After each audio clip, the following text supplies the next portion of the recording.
Salut à tous les amis Césarienne, et aujourd'hui on se retrouve sur mon bureau tout simplement.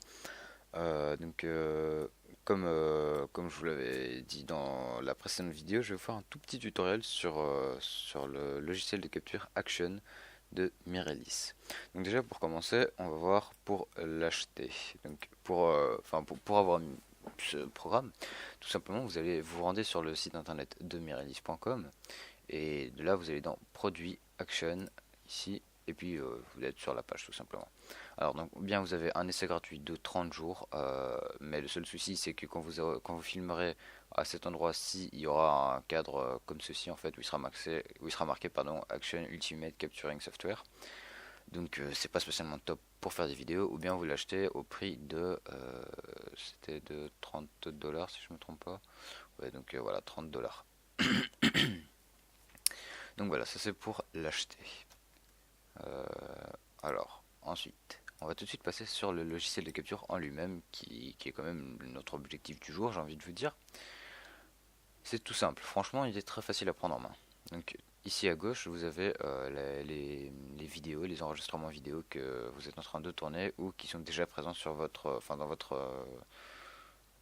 votre paramétrage ici. Par exemple, ici, c'est sur mon bureau. Sur mon bureau, je n'ai que cette vidéo-ci, qui est la vidéo que je suis en train de tourner.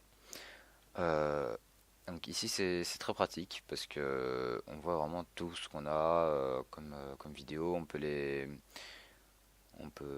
les apercevoir juste en cliquant ici sur ce bouton. Je peux pas le faire fatalement parce que quoique je sais pas, je pense que ça va, voilà, ça va planter parce que fatalement comment dire, la vidéo je suis en train de la tourner donc elle n'est pas encore enregistrée. Et donc ça ouvre un deuxième lecteur où tournera la vidéo tout simplement. On va d'abord passer au réglage. Enfin, désormais, on va passer au réglage. Donc, on va commencer par le premier onglet. L'onglet qui, à mon avis, vous intéressera le plus, c'est l'onglet de capture, tout simplement. Donc, ici, on commence par le bureau actif, c'est-à-dire qu'on peut filmer sur notre bureau, autant qu'on peut, enfin, on peut vraiment tout filmer. Ici, c'est une zone de bureau, donc une zone d'écran, si on peut dire. Donc on peut sélectionner une zone, moi je vais pas le faire parce que je suis en train de tourner donc ça va faire planter le logiciel sinon. Mais quand on l'active, par exemple on peut choisir d'avoir que la page ici de Action, de sélectionner, ou on peut choisir la moitié de la page, c'est vraiment à vos propres goûts. Ensuite ici c'est jeux et applications qui pourra à mon avis beaucoup vous intéresser si vous faites du gaming au niveau de vos vidéos. Donc l'intérêt est de prendre seulement les applications, c'est-à-dire à la place de prendre tout le bureau. Si par exemple je joue à Minecraft en fenêtré, imaginons, donc fenêtré c'est quand c'est pas en plein écran, à la place de voir la partie ici au-dessus, donc je sais pas comment ça s'appelle, mais la barre qui se trouve au-dessus avec la croix de fermeture, la barre de réduction et le rectangle de rapetissage, pardon, je sais pas comment on dit, bah, ça va juste prendre l'intérieur de l'application. Donc comme on voit dans quasi toutes les vidéos, c'est à peu près le même intérêt que Fraps en gros. Sauf que l'avantage de Action c'est qu'on peut choisir si on veut faire cela ou pas. Ou si on veut choisir surtout en zone, parce que je crois que sur Fraps il y a moyen aussi de choisir son bureau. Alors ensuite ici on a le format du fichier, donc ou bien en AVI ou bien en MP4. Moi je vous conseille du AVI parce que le AVI peut aller jusqu'à du 1080p. Donc moi mes vidéos sont en 1080p si je ne me trompe pas depuis que j'utilise Mirelis. Euh, Sinon vous utilisez du MP4, mais dans ce cas là ça sera du 480p au maximum. Et par contre le fichier sera beaucoup plus léger, c'est à dire que vous pourrez l'uploader beaucoup plus rapidement, mais la qualité sera réduite.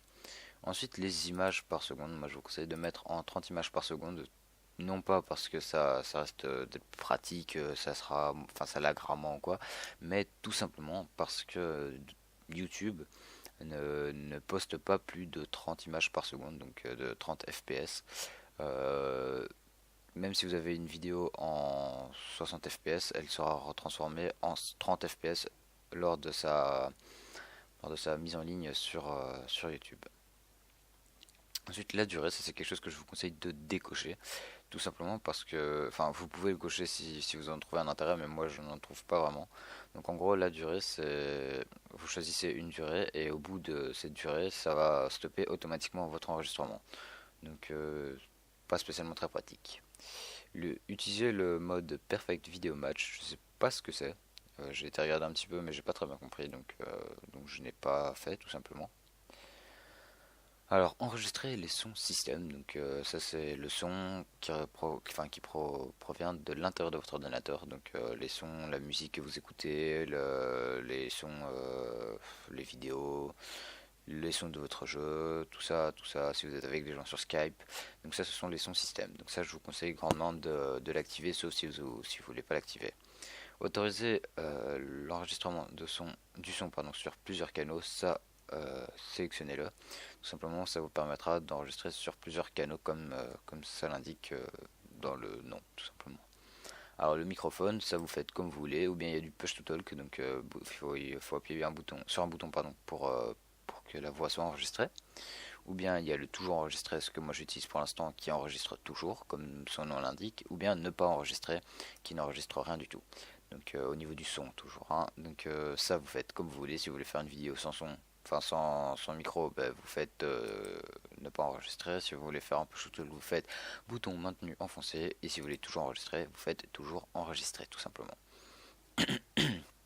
Ensuite, ici on a l'enregistrement audio. Donc l'enregistrement audio, même chose, la durée. Donc moi je désactive.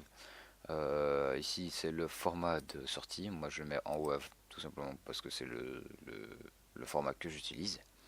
Autoriser l'enregistrement sur plusieurs canaux, toujours la même chose, activez-le. Et enregistrer le silence, j'ai pas très bien compris, mais c'est pas grave, donc j'ai pas compris leur trip du silence, enregistrer le silence. Bon enfin. Et le microphone, bah, ou bien vous le mettez en toujours enregistré, ou bien en bouton maintenu enfoncé.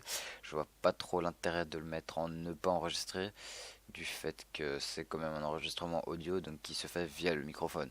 Donc si on désactive le microphone pour faire un enregistrement audio, il y a un petit souci. C'est aussi un peu débile de leur part, mais bon, on va pas s'en plaindre. Ensuite, ici on a le benchmarking. Donc le benchmarking, je sais pas ce que c'est. Voilà, tout simplement. Ensuite, les captures d'écran, ça indique bien son nom. Ce sont des captures d'écran. Donc le format du fichier, moi je le mets en JPEG ou en PNG. Ça c'est vous qui choisissez. Le BMP, je sais pas ce que c'est, donc je ne le mets pas. Et la zone de bureau, donc ou bien moi je choisis ou bien mon bureau ici. Donc le bureau actif c'est le bureau sur lequel je me trouve. Ou bien je choisis bureau 1 qui est celui-ci, ou bureau 2 qui est mon second écran que vous ne voyez pas.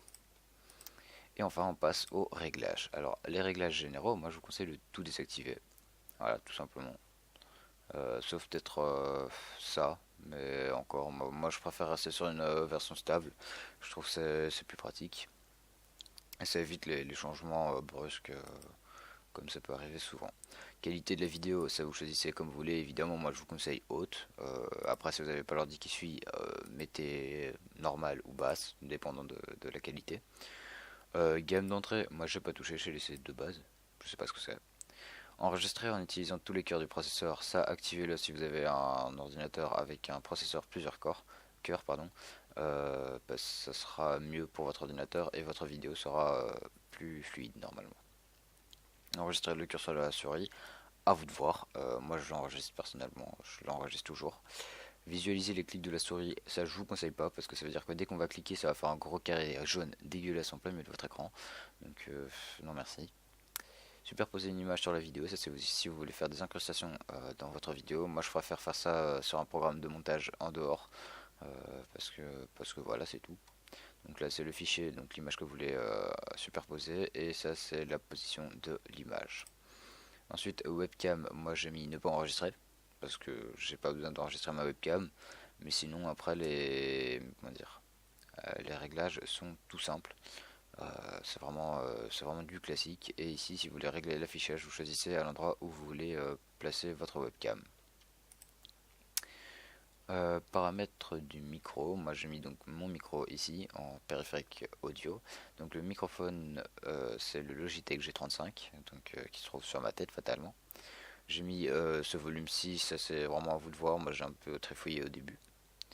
Basculer l'enregistrement du micro dans une piste secondaire en AVI, donc ça voudra dire que ça va récupérer l'enregistrement du micro et que ça va le séparer. Moi je le fais pas parce que en général il n'y a pas de souci à ce niveau là. Les sons système, bah toujours la même chose. D'ailleurs c'est pas le bon périphérique audio.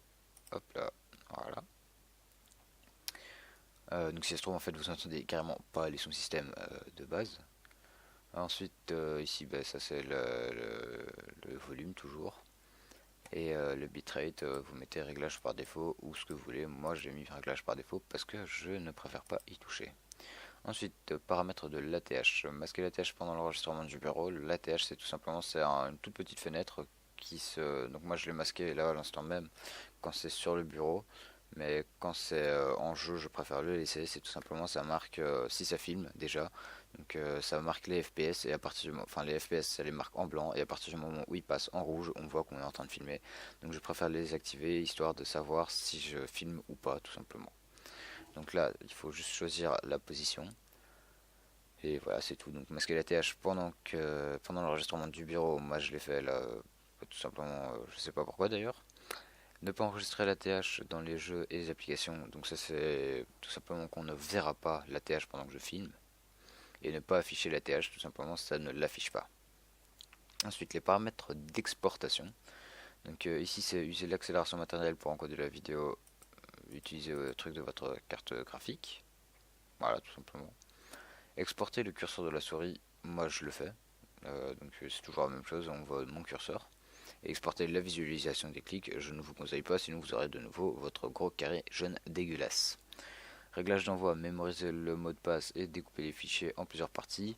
Donc ça c'est tout ça c'est lié à YouTube ou au reste des autres sites dans le genre Dailymotion, tout ça, tout ça.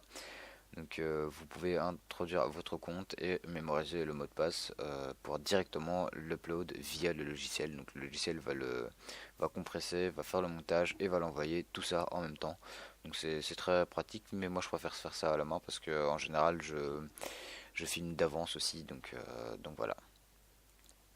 Donc le dossier final, c'est l'endroit où on va stocker nos vidéos quand on les aura exportées. Donc moi personnellement, c'est sur mon bureau dans un dossier qui s'appelle vidéo YouTube dans la partie, je ne sais plus comment. Donc vidéo YouTube en cours de préparation tout simplement, et ça va les placer ici. Et ensuite on passe enfin au dernier onglet qui est les raccourcis, enfin qui sont non qui est les raccourcis, oui effectivement. Donc là vous pouvez choisir les différents raccourcis. Moi personnellement j'ai juste changé l'enregistrement vidéo, j'ai mis à F6 tout simplement parce que j'étais habitué à le faire à F6. Et donc fatalement j'ai changé les captures d'écran à F12 qui était à F6 à l'époque je crois, ou bien c'était avec F9, je ne me souviens plus très bien, mais j'ai modifié ça de nouveau, c'est à vous de choisir comment vous voulez le faire. Après j'ai désactivé comment ça s'appelle, toutes les options, j'ai tout désactivé tout simplement pour ne pas avoir comment dire, des je reviens plus sur le mot, mais pour ne pas avoir de problème entre différentes touches. Donc imaginons sur un jeu j'ai besoin de la touche F7, ce qui m'étonnerait quand même, mais imaginons j'en ai besoin, j'appuie sur F7 histoire que ça ne modifie pas la position de l'ATH pendant que je joue, ce qui risquerait de me déconcentrer par exemple. J'ai juste gardé afficher, masquer l'ATH qui peut toujours être pratique et réinitialiser le nombre moyen d'IPS que je peux désactiver désormais parce que je ne veux pas l'activer. Et donc voilà, c'est ce qui termine notre vidéo. Donc ici il y a juste encore les derniers, comment dire, les derniers outils qui nous restent en bas. Ici qui nous permet de supprimer ce fichier, ceci qui nous permet de lire le fichier, ceci qui nous permet d'ouvrir le dossier de destination qui se trouve être mon bureau dans ce cas-là. Cette partie-ci qui nous permet d'exporter la vidéo, donc comme on l'a vu tout à l'heure ici, donc dans les paramètres d'exportation, d'exporter la vidéo, c'est-à-dire de faire le rendu de la vidéo, ici, pardon, de la publier sur Facebook et d'ici de la publier sur YouTube tout simplement. Donc voilà, c'est ce qui va clôturer notre petite vidéo sur Action Mirrorless, un petit logiciel pour 30 euros, enfin 25 euros. Vraiment pratique, moi je vous le conseille si vous voulez faire des vidéos. C'est tout ce que j'ai à vous dire pour cette vidéo tout simplement. Et on se retrouve pour une prochaine. Salut les amis, c'était Zarion.